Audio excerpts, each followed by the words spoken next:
doit le rendre transparent, on doit le rendre visible, on doit le rendre accessible parce que bien que les patients aient accès à cette séance en cabinet, c'est comment on partage. Vous devez montrer que vous la connaissez et vous devez justifier pourquoi vous vous en éloignez.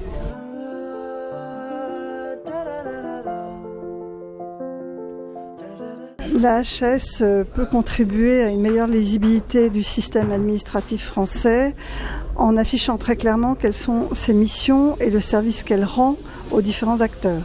Donc pour moi, l'enjeu, c'est la lisibilité de nos actions, des processus qui nous amènent à participer au service administratif dont vous parlez, notamment sur l'évaluation des médicaments, bien expliquer les étapes, bien expliquer les guichets, bien expliquer les délais et rendre tout ça accessible pour tous les acteurs qui en ont besoin.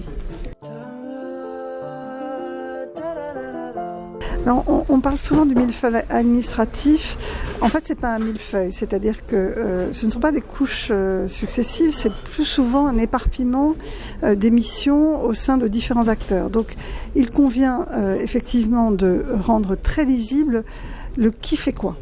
Et j'entends bien qu'aujourd'hui, un certain nombre d'acteurs ne savent pas s'ils doivent s'adresser à telle agence ou à telle agence, ne savent pas bien les compétences des uns et des autres. Donc il y a un devoir de lisibilité parce que quand on est dans ces agences, on sait très bien que les missions sont tout à fait différentes et qu'elles ne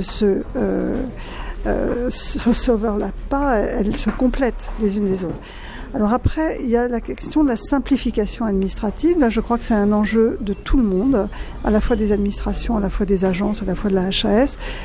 On a un devoir de simplification et moi, je suis très, très, très sensible lorsque les équipes viennent avec un projet à ce que cela ne rajoute pas de la complexité ou du travail supplémentaire aux acteurs de terrain qui ont besoin de se mobiliser pour les patients.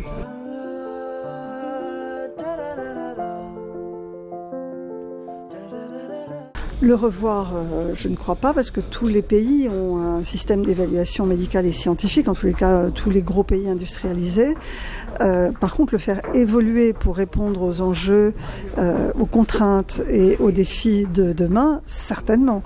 Et donc ça, évidemment, c'est une dynamique que nous mettons en place au sein de la HAS de façon à rendre le service que nous devons rendre face à l'innovation exponentielle que l'on voit aujourd'hui.